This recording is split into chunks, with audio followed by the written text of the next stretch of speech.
Good afternoon सभी को। और अगर आप देखें तो आज मार्केट में बहुत बेहतरीन बढ़त, इसका विश्लेषण करेंगे मार्केट का पंचनामा में मेरे साथ यतिन मोता। अगर आप मार्केट्स को देखें आज तो सेंसेक्स में लगभग 0.25% तक की तेजी हमको आज देखने को मिली। लगभग 40,000 के ऊपर का स्तर आज हमको देखने को मिला, तो बहुत जबरदस्त तेजी आज के सत्र में हमको देखने को मिली। अगर आप निफ्टी भी देखें तो बहुत ज्यादा सपोर्ट हमको आज बैंकिंग और आईटी स्टॉक से आया। फार्मा शेयर्स भी बहुत बेहतरीन तरीके से आज उन्होंने तेजी का माहौल दिखाया। अगर आप निफ्टी की पर्टिकुलरली बात करें तो 100 अंकों की तेजी हमको यहां देखने को मिली, 11,800 के ऊपर हमने क्लोजिंग दिया। और अगर आप निफ्टी बैंक भी देखें तो लगभग 23,000 के ऊपर का स्तर आज हमने देखा। लगभग 226 पॉइंट्स की तेजी हमने निफ्टी बैंक में भी देखी। और अगर आप सेक्टोरल परफॉर्मेंस देख लें तो आज का क्लियर स्टार था निफ्टी आईटी।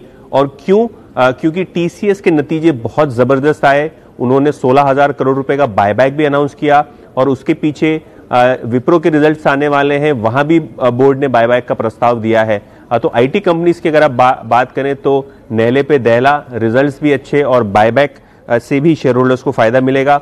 निफ्टी फार्मा की अगर आप बात करें तो वहां भी हमने बहुत बेहतरीन तेजी देखी। लगभग 2.5% का यहां एवरेज पॉजिटिविटी था।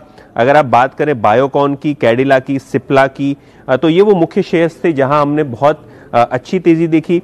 अगर आप निफ्टी बैंक की बात करें तो यहाँ क्लियरली आज पीएसयूज के नाम पूरा कारोमदार था। अगर आप बैंक ऑफ बड़ौदा देखें, अगर आप छोटे बैंक्स भी देखें जो पीएसयू वाले, पीएनबी, एसबीआई, यहाँ भी हमको तेजी मिली। अगर आप स्पेसिफिकली बड़ी बैंक्स की बात करें तो एचडीएफसी बैंक और आईसीआईसीआई बैंक ने भी बैंक निफ्टी को कहीं ना कहीं सपोर्ट दिखाया।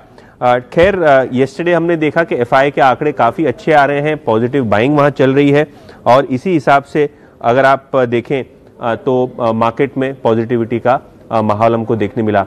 अच्छा, बहुत सारे क्वेरीज हमको जो है आ रही हैं वेदांता की डीलिस्टिंग पे क्या करना चाहिए। देखिए, जिस हिसाब से पूरा सेटअप हो रहा है, स्टॉक में 2 दिन से दबाव आ रहा है, उस हिसाब से लग रहा है कि थोड़ी बहुत दिक्कतें, रोड ब्लॉक्स, जो इतनी बड़ी डीलिस्टिंग, क्योंकि 25-30 हजार करोड़ की डीलिस्टिंग है तो ऑब्वियस है कि काफ़ी इंस्टीट्यूशनल इन्वेस्टर्स जैसे म्यूचुअल फंड्स होते हैं, इंश्योरेंस कंपनीज होते हैं, उनको अपने शेयर टेंडर करने होते हैं। अभी तक जो आंकड़े आ रहे हैं लगभग 70 crore shares, 70 crore shares already tender हो चुके हैं वेदांता की डीलिस्टिंग में और लगभग इतने ही अमाउंट का कल टेंडरिंग होना चाहिए क्योंकि 135 करोड़ शेयर सेबी के रूल के हिसाब से लगेंगे पूरा डीलिस्टिंग प्रोसेस जो है उसको कंप्लीट करने के लिए। तो पूरी नजरें रहेंगी सीएनबीसी आवाज की इस पे। और अगर आप डीलिस्टिंग की बात करें तो क्या करना चाहिए, आपको अपने शेयर्स टेंडर करने चाहिए। देखिए, जो अगर आप ब्रोकरेज रिपोर्ट्स पढ़ते हैं तो सभी का रुझान ये था कि 150 से लेके 165 तक आप कहीं भी टेंडर कर सकते हैं। अगर आपको प्राइस पे क्लैरिटी नहीं आ रही है तो अपने ब्रोकर को अप्रोच करें, अपने एडवाइजर को अप्रोच करें किस प्रकार से इस डीलिस्टिंग को देखा जाए। लेकिन जो मार्केट में साउंड बाइट्स है वो ये है कि आपको अपने शेयर्स 150 से लेके 165 के आसपास टेंडर करने चाहिए।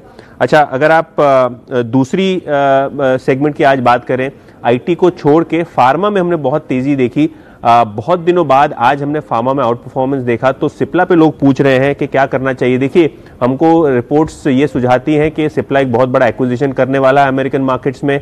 उनके जो नए प्रोडक्ट्स हैं, खास करके रेमडेसिविर इंजेक्शन, जो कोविड को टेस्ट और उसको कम करने में मदद करता है, वो ड्रग की सेल्स बहुत बेहतरीन तरीके से इंडिया में दिख रही हैं और उससे कंपनी के मुनाफों में काफ़ी बेहतरीन प्रदर्शन हमको देखने को मिलेगा।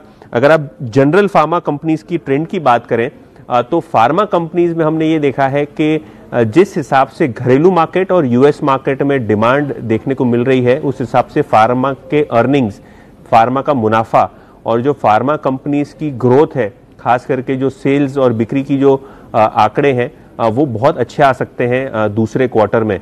तो इस लिहाज से फार्मा शेयरों में आपको बने रहना चाहिए। अच्छा, अगर आप कमेंट्स की बात करें तो थायरोकेयर पे क्वेरी आ रही है रॉकी की। देखिए, 20% के 2 सर्किट लगे थे थायरोकेयर को, प्रमोटर्स भी ओपन मार्केट से खरीद रहे थे। अगर आप शेयर्स की वैल्यूएशन की बात करें तो दूसरी डायग्नोस्टिक कंपनी के मुकाबले थायरोकेयर का वैल्यूएशन सस्ता है और अगर आप थायरोकेयर की बात करें तो बाय ऑन डिप्स की रणनीति जो है हमारे टेक्निकल एक्सपर्ट्स आज के सत्र में लोगों को सुझा रहे थे। और अगर आप एल&टी माजिद अली कह रहे हैं एल&टी फाइनेंस 100 रुपए पे आ गया, 135 का एवरेज है, क्या किया जा सकता है? देखिए बैंकिंग और एनबीएफसीज में फिर से हम देख रहे हैं मोमेंटम बना हुआ है, तो 1-2 दिन 3 दिन इसको दीजिए, शायद यह मोमेंटम बन जाए और आपको ऊपर के स्तर एल&टी फाइनेंस में भी बहुत जल्द देखने को मिल सकते हैं। अच्छा, अरविंद चौहान जी का कहना यह है कि बीएससी उन्होंने खरीदा लगभग 600 रुपए पे, क्या करना चाहिए? देखिए स्टॉक एक्सचेंज है, इनके हिस्सेदारी सीडीएसएल में से है और सीडीएसएल का शेयर बहुत अच्छा कर रहा है। इसके अलावा रिसेंटली हमने कैम्स की लिस्टिंग देखी जो एनएससी की एक इन्वेस्टमेंट है और बहुत अच्छा रिस्पांस वहां देखने को मिला। तो ऑब्वियसली रब ऑफ इफेक्ट होता है बीएससी जैसे स्टॉक एक्सचेंजेस पे, क्योंकि इनकी भी बहुत सारी टेक कंपनीज में और स्टार्टअप्स में इन्वेस्टमेंट है जो ये खुद ही सीड करते हैं। तो बीएससी पे आप शेयर होल्ड करके रखें, ऐसा हमारे एक्सपर्ट्स का कहना है। अच्छा, आईआरसीटीसी बहुत दिनों से ये शेयर है ना प्रेशर में है, तो अगर आप आईआरसीटीसी की बात करें ना तो डेली हमको ये न्यूज रिपोर्ट और न्यूज़पेपर में पढ़ने को मिलता है कि सरकार को यहाँ डिसइन्वेस्टमेंट करना है, और जब जब सरकार ये कहती है कि हमको डिसइन्वेस्टमेंट करना है, हमको विनिवेश करना है, सरकारी स्टॉक्स प्रेशर में होते हैं। तो अगर आप आईआरसीटीसी की बात करें ना तो कहीं ना कहीं नितिन अरोरा जी यहाँ हमको देखने को मिलेगा कि थोड़ा बहुत प्रेशर यहाँ रहेगा, क्योंकि ऑफर फॉर सेल या गवर्नमेंट का डिसइन्वेस्टमेंट होता है तो स्टॉक थोड़ा बहुत जो है प्रेशर में रहता है। अच्छा, जिग्नेश पटेल जी कह रहे हैं कि आईसीआईसीआई पे व्यू दीजिए।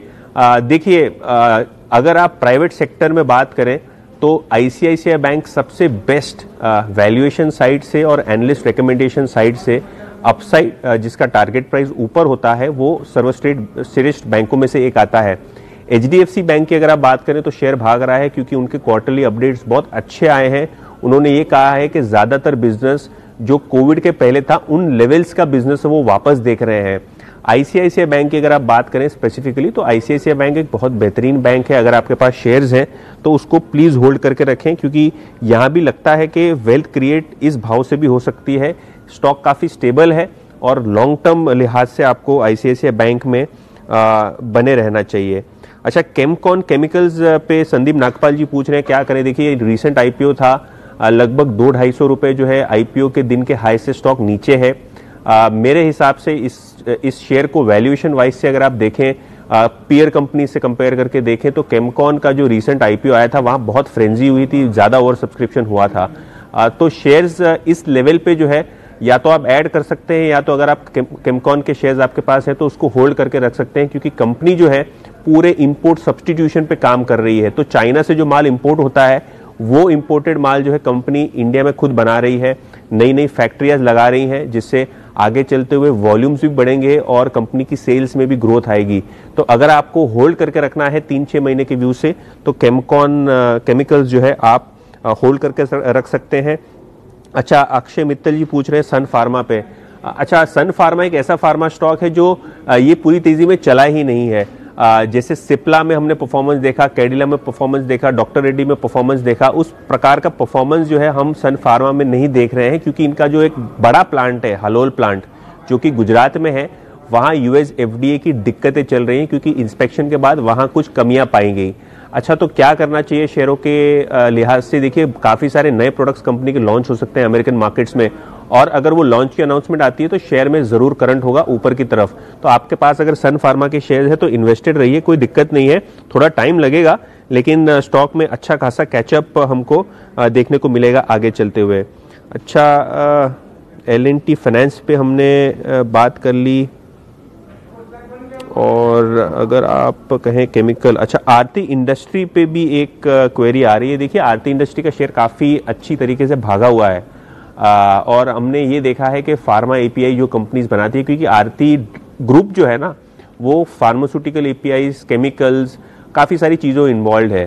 तो अगर आपके पास शेयर है तो इसके पास जो ग्रोथ प्रोस्पेक्ट्स हैं, जो प्रोडक्ट लाइनअप है वो बहुत बेहतरीन है। तो आरती इंडस्ट्री हो या आरती ड्रग्स हो, दोनों ही शेयर्स होल्ड करके रखें, आपको जो है रिटर्न बहुत जल्दी यहाँ देखने को मिल सकते हैं। तो ओवरऑल बेसिस पे ये है मार्केट का पंचनामा।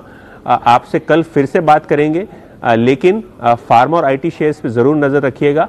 ये वो स्टॉक्स हैं और ये वो सेक्टर्स हैं जहां हमको आगे चलते हुए काफी सारा इंस्टीट्यूशनल इंटरेस्ट देखने को मिल रहा है और यहां तेजी बनने के पूरे आसार यहां से भी है। धन्यवाद।